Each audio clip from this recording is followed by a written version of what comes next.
Cuando hablamos de creepypasta, nos referimos a una historia subjetiva, una historia relativa a cada persona. Por supuesto que la palabra viene del término copy-paste y se refiere a que estas historias son cortas de terror y son recogidas y compartidas a través de la internet, con la intención de asustar o inquietar al lector. Eso nos lleva a la historia de Kenny, un hombre joven, delgado, estudioso y deportista al que le gustaba decir que cuando escuchaba historias extrañas, historias en donde lo paranormal predomina, Kenny decía que era mentira, que todo eso no tenía sentido y que solo vivía en nuestra imaginación. Él decía que todos los que pensaban y creían en eso eran unos individuos débiles que se lo creían todo. A Kenny le gustaba presumir todos sus logros. Podríamos decir que había un 50% de personas que se lo aplaudían y otro 50% que se molestaba con él. Por falta de humildad o por lo que ustedes quieran. Sí, el chico era muy valiente en público, pero cuando estaba solo se mostraba realmente como él es. Así como muchos individuos hoy en día. Él era un doble cara, tanto así que cuando dormía solo en las noches empezaban a pasar por su cabeza recuerdos de historias relacionadas con lo paranormal. Prendía las luces de toda la casa y se tapaba cuan niño esperando a que la noche pasara rápido porque tenía miedo. Un día, Kenny se quedó tarde con sus amigos de la universidad después de terminar un proyecto, ya que estaban en semanas finales y se tenían que quedar hasta tarde. El tipo, en una de sus andadas, decidió salir a fumar un cigarrillo para quitarse el estrés de toda la semana de exámenes y trabajos que tenía que entregar. Ya saben, lo típico de un estudiante en esas fechas.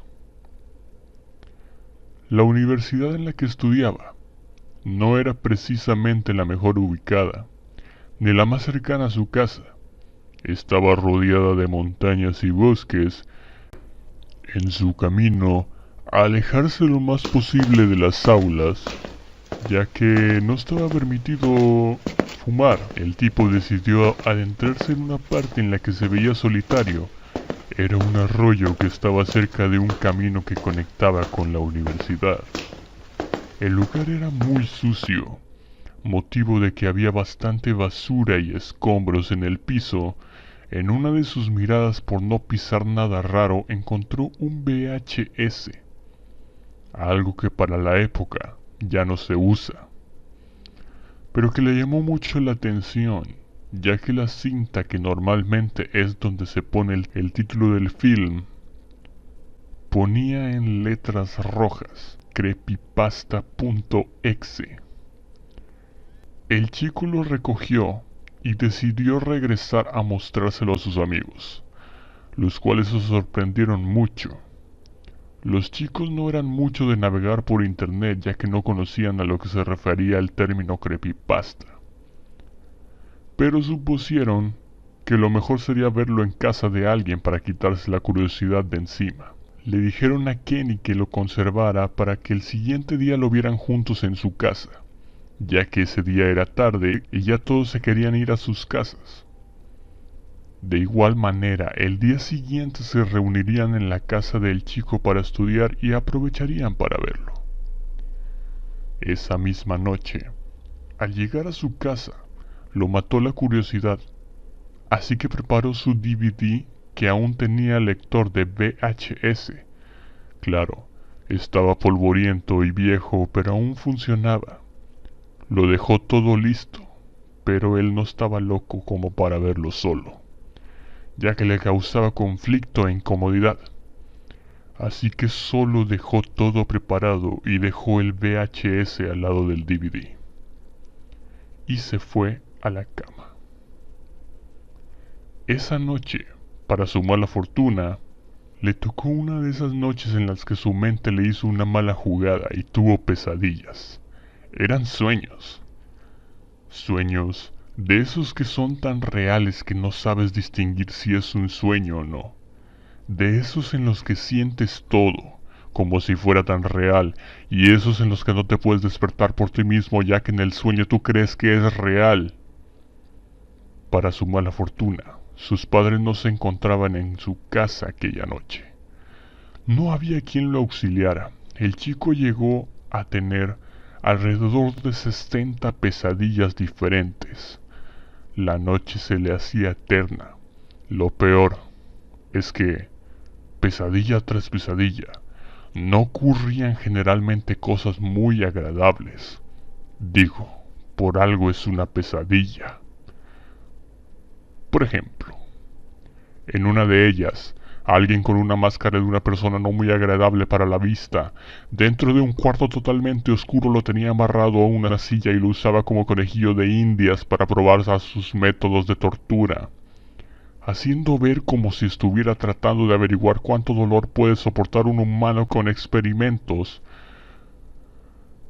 como separarle las uñas del dedo con unas pinzas, pelar absolutamente todo lo que se pudiera de piel con un pelador extremadamente filoso, picaduras de todo tipo de insectos una vez que se haya quitado la piel, desde abejas hasta escorpiones, arrancarle el cabello de todas las zonas que te puedas imaginar a mano limpia. Y para los pequeños utilizaba unas pinzas especiales. Prenderle fuego a algunas partes del cuerpo hasta que sufra quemaduras de tercer grado, entre otros métodos de tortura. Eso ya lo dejo a tu imaginación. Lo peor es que el tipo seguía vivo después de todo esto que le hacían. Cuando llegaba el punto en el que el dolor era demasiado como para matarlo, se despertaba.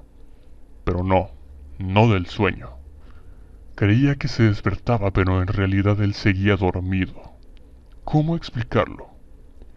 Para decirlo de forma simple, en realidad, él estaba dormido, pero dentro de su sueño él creía que ya había despertado del sueño de la tortura. ¿Sabes qué es lo peor? Esa solo fue la primera pesadilla de tantas que tendría esa noche eterna. Para no describirte las cerca de 60 y tantas pesadillas que tuvo, te diré que en todas murió. En todas tuvo un desenlace terrible y en todas lo sintió. Imagínate lo que sentiría una persona al morir poco más de 60 veces de todas las formas posibles. Al morir en una, despierta de ese sueño, pero realmente sigue dormido. Se vuelve a dormir en el sueño. Tiene otra pesadilla. Muere. Vuelve a despertar, pero en realidad no. Y vuelve a morir en otra pesadilla. Así sucesivamente. Es algo que yo no le desearía a nadie, ni siquiera un solo sueño de esos. El punto es que eso no es lo peor de todo. El desenlace de esta historia tampoco es bueno.